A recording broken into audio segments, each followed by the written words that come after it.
Ça y est, je me relance le défi du 75 Hard. Si vous savez pas déjà ce que c'est, vous inquiétez pas. Je vais parler vraiment de tout dans cette vidéo, que ce soit les règles, le principe, les objectifs, mais aussi de comment moi je compte faire ce défi et quel est mon plan d'action pour le réussir. Mais d'abord, qu'est-ce que c'est que le 75 Hard? Je sais qu'il y a beaucoup de personnes qui pensent que c'est un programme de remise en forme, que c'est très axé physique. C'est un peu le cas, on va pas se mentir, mais pour moi c'est bien plus que ça et ce que j'ai appris l'année dernière, ça a été bien au-delà du physique.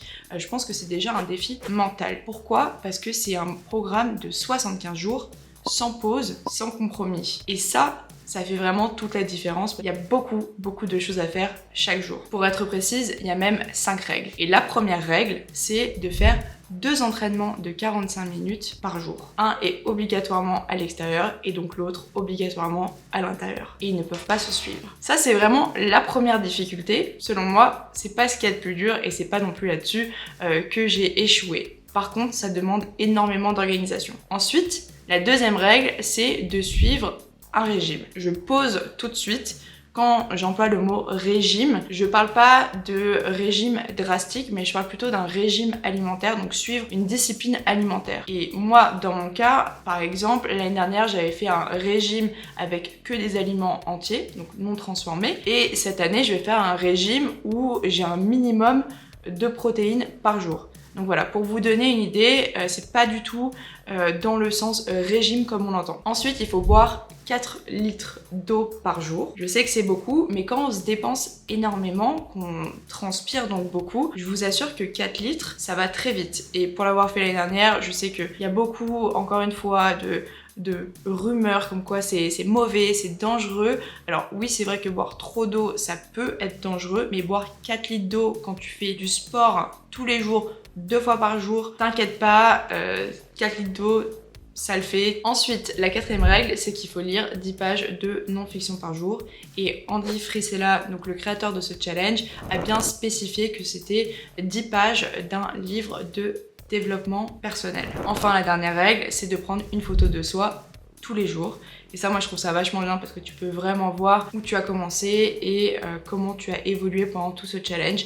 Et je t'assure qu'il y a des grands changements si tu le fais sérieusement. Et comme vous le voyez, il y a pas mal donc d'objectifs physiques dans ce challenge, mais ça va bien au-delà de ça parce que ça va vraiment targeter ton mental, ta discipline et à la fin je t'assure que ça va même changer ta vision de toi-même. Donc moi j'ai adoré ce challenge et je pense que vraiment je vais le faire tous les ans. C'est 3 mois de ton année, donc c'est quand même une grande partie de ton année où tu es en bonne santé, où tu fais des trucs pour toi, où t'es vraiment dans un cadre optimal. La raison pour laquelle je recommence ce défi, bien que je l'ai échoué l'année dernière, enfin je l'ai échoué sur une photo que j'ai oublié de prendre, alors ça, faites attention parce que ça vient vite, ce genre d'échec nul, mais ça va, c'était jour 70. En fait, j'ai tiré tellement de leçons de ce challenge, j'ai tellement appris sur mon corps, sur moi, sur même ce que je peux atteindre comme niveau sportif, enfin c'est ouf comment énormément de choses ont continué et comment beaucoup de choses ont changé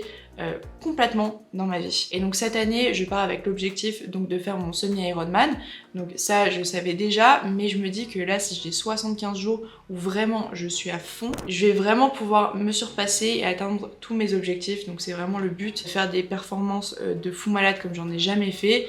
Et en même temps, vraiment faire attention à mon corps. Je vais aussi privilégier, je vous en parle juste après, mais tout ce qui va être souplesse, mobilité, parce que quand on fait du sport, j'ai, en tout cas pour moi, pour ma part, l'impression que je me raidis un peu.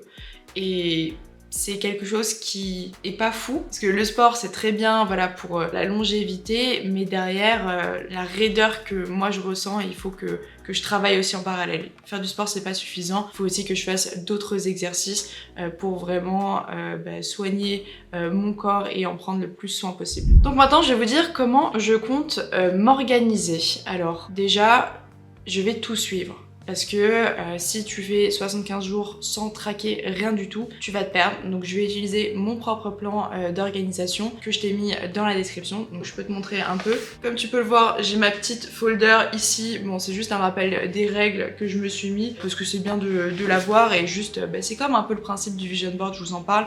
Mais quand tu visualises quelque chose, tu l'as juste devant toi et donc c'est plus facile d'atteindre tes objectifs si tu les as face à toi. Dans un premier temps, donc on a les petites checkbox, comme je t'avais dit, donc avec tous les jours, donc les dates et ensuite donc chaque règle, est-ce que je l'ai coché. Et derrière j'ai mon plan d'entraînement, donc vraiment où tous les jours je coloriais en fait l'activité physique que je faisais. Vous pouvez voir qu'il y a beaucoup de rose parce que j'ai beaucoup marché l'année dernière vu que j'étais blessée, mais cette année je pense que j'aurai d'autres couleurs. Donc voilà, c'est comme ça déjà que je m'organise pour être sûre que tous les jours j'ai tout fait, que j'ai rien oublié. Ensuite pour l'eau, très important, moi ce que j'ai fait c'est que donc j'ai une gourde déjà de base 50 centilitres, donc ça c'est bien pour calculer, savoir combien il en faut, mais 50 centilitres il m'en faut 8 par jour. Et compter 8 gourdes par jour, bah parfois juste t'oublies, à part si tu le notes. Donc ce que j'ai fait pour éviter ça, c'est que je me suis aussi acheté une gourde de 2 litres. Comme ça, bah j'en vide 2. Et fin de l'histoire. Donc ça c'est bien quand je suis en télétravail. Ensuite, pour voir mes progrès, donc non seulement je vais prendre des photos de moi, je vais aussi filmer ça un peu pour vous, je vais documenter ça d'ailleurs, mais je vais utiliser ma balance, donc Fit Days, je vous la mets aussi dans la description, qui va non seulement prendre les données de poids, mais bon, si vous me connaissez, vous savez que le poids, c'est vraiment le dernier de mes soucis. Moi, ce qui m'intéresse, c'est les données plutôt comme la masse graisseuse ou la masse musculaire. C'est vraiment ça que j'ai envie d'analyser. Parce que si je perds du poids, mais que je perds du muscle, bah relou. Vous voyez ce que je veux dire? Donc ça c'est très important pour moi et je pense que je vais me peser tous les jours et donc voir tous les jours comment tout ça évolue. Ensuite je vais utiliser donc ma montre Garmin, donc premièrement pour le sommeil parce que mon objectif c'est d'avoir un très bon sommeil, de pas boire d'alcool, globalement juste d'avoir un mode de vie optimal pour moi.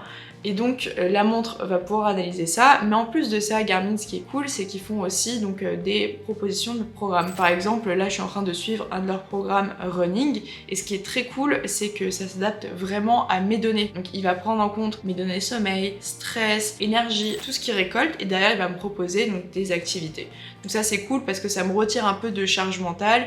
Et bah, globalement, la Garmin, c'est quand même une des meilleures montres pour le sport, pour les sportifs. Donc je vous invite à regarder ça si ça vous intéresse. Ensuite, maintenant pour tout ce qui va être programme sportif, j'ai fait mes propres programmes. Donc moi, je vais utiliser ce que je fais pour moi. Donc que ce soit pour la musculation, j'ai mon propre truc que je kiffe en fait. J'ai trouvé en fait ce qui fonctionnait pour moi, ce qui était simple à la salle de sport, donc je vais continuer. Pour tout ce qui va être yoga, souplesse, ça il y a tellement de trucs gratuits en ligne, notamment sur YouTube. Je pense que là-dessus, je vais plutôt me référer à des professionnels plutôt qu'à moi. Et pour tout ce qui va être triathlon, encore une fois, je m'inspire de programmes en ligne et derrière je fais mon propre programme parce que tout le monde est différent et voilà, je me fais mon petit truc aux oignons. Et enfin, je sais que je vais beaucoup marcher parce que faire 2 entraînements par jour, un à l'intérieur, un dehors, je sais que je vais pas aller courir tous les jours dehors ou je vais pas faire du vélo tous les jours dehors. Parfois je vais avoir la flemme, parfois il va pleuvoir, donc je vais marcher et ça c'était vraiment un allié. C'est un casque Bluetooth, voilà, comme ça vous avez du bon son, vous êtes dans votre truc, que ce soit votre podcast, votre playlist, enfin juste être capable de s'échapper et moi ça m'a vraiment aidé l'année dernière. Et dernièrement, donc des livres, ça je vais en acheter, mais parfois j'ai remarqué qu'il y a des livres qui sont excessivement chers, spécialement pour le développement personnel, des livres à 30 balles, c'est quoi ça? Donc j'ai investi dans une Kindle, donc comme ça, là par exemple le livre que je vais lire en premier, c'est le livre de David Goggins, donc rien ne pourra plus me blesser. David Goggins, si vous connaissez pas, c'est un fou malade, mais moi j'adore ce type de personnalité, ça m'inspire énormément. J'ai envie de connaître son histoire et donc je crois qu'à la base il était à 30 balles et là je l'ai eu pour 6 balles sur Kindle, donc voilà, je me dis ça c'était un bon investissement. Maintenant ce que j'espère accomplir avec ce défi, c'est non seulement de renforcer ma discipline, aussi renforcer mon savoir. L'année dernière j'ai beaucoup appris, notamment sur les modes de consommation, j'ai regardé beaucoup de documentaires, même en lisant des livres de développement personnel, ça m'a vraiment ouvert l'esprit. Cette année j'ai vraiment envie donc de continuer sur cette lancée, je sais un peu comment s'est passé ce défi pour moi l'année dernière, donc je peux réaxer vers quelque chose qui m'intéresse vraiment, par exemple les livres, donc je vais lire un peu de développement personnel, mais je veux aussi lire beaucoup de psychologie, de spiritualité parce que c'est quelque chose qui est plus intéressant que apprendre à sociabiliser ou des trucs comme ça. Et après, niveau physique, j'ai clairement envie vraiment d'ingénierer toute ma vie pour avoir le physique le plus optimal pour le triathlon, donc pour le semi-Ironman. Comme ça, je vais tout casser et j'espère être vraiment fière de ma performance et surtout de ne pas me blesser, faire attention à vraiment faire du sport, mais derrière faire les bons choix aussi pour mon corps. Donc voilà, si vous voulez joindre ce défi, n'hésitez pas à me le dire en commentaire. Si vous avez besoin d'aide, je vous ai tout mis en description, mais évidemment, vous pouvez m'envoyer un message. Et je vous souhaite une très très bonne continuation. Si vous êtes encore là d'ailleurs, n'hésitez pas à liker, à vous abonner, ça m'aiderait vraiment énormément. Et sinon, on se dit à bientôt ailleurs sur internet. Bye!